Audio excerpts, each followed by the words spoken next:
હા, એમાં આપણે એપલ એડ કરીએ છીએ. ઓકે, સાથે બીજી કઈ કઈ સામગ્રી છે? નાળિયેરની મલાઈ છે, નાળિયેરનું પાણી છે, એપલ છે અને ખાંડ છે. ઓકે, કેટલી વારમાં બની જાય છે?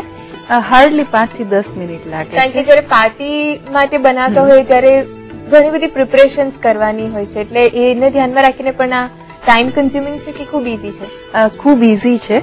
પ્લસ તમે જયારે નાળિયેર તમારે એની મલાઈને કાઢવાનો જે ટાઈમ છે, ઇટ્સ લિટલ તમે ટાઈમ કન્ઝ્યુમિંગ છે, અધરવાઇઝ ખૂબ જ ઇઝી છે. ઓકે, કોઈ પ્રી પ્રિપરેશન છે તો? પ્રી પ્રિપેરેશનમાં આ તમારે ફ્રેશ જ બનાવવાનું છે. બિફોર 1 કલાક પહેલા તમે બનાવીને રાખી શકો, પછી એથી વધારે એને તમારે નથી રાખવાનું. અચ્છા, બનાવી દઈએ, કરીએ સ્ટાર્ટ? શ્યોર. સૌથી પહેલા તો હિમાલી નાળિયેરની મલાઈ લઈશું, અને આ જે મલાઈ છે એ 1 નાળિયેરની છે, અને જે એકદમ ઓલી એકદમ કૂણી જે હોય એ લેવાનું છે, એ આમાં નાખવાની છે. અને એની સાથે નાળિયેરનું પાણી થોડું એડ કરવાનું ક્રશ કરવા માટે. અચ્છા, ટોટલ નાળિયેરનું પાણી કેટલું જોઈશે? 1 નાળિયેરની મલાઈ હોય તો એની સામે 1 નાળિયેરનું પાણી, ઓકે, એટલું જોઈશે. હવે એમાં ખાંડ નાખવાની છે. નાળિયેરની પોતાની સ્વીટનેસ હોય છે, પણ જયારે આપણે આઈસ ને બધું એડ કરીએ છીએ એની સ્વીટનેસ બેલેન્સ કરવા માટે ખાંડ 1 ચમચી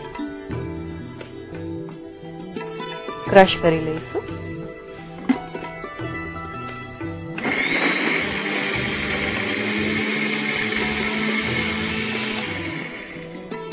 હવે એને ગાળી લેવાનું. જે નાળિયેરનું પાણી છે આમાં નાખી દઈશું, અને ગાળતા પહેલા આવી રીતે 2 થી 3 આઈસ ક્યુબ આમાં મૂકવાના, અને પછી ગાળવાનું, અને બને ત્યાં સુધી એકદમ આને ચીલ્ડ કરી દેવાનું, અને પછી એને સર્વ કરવાનું.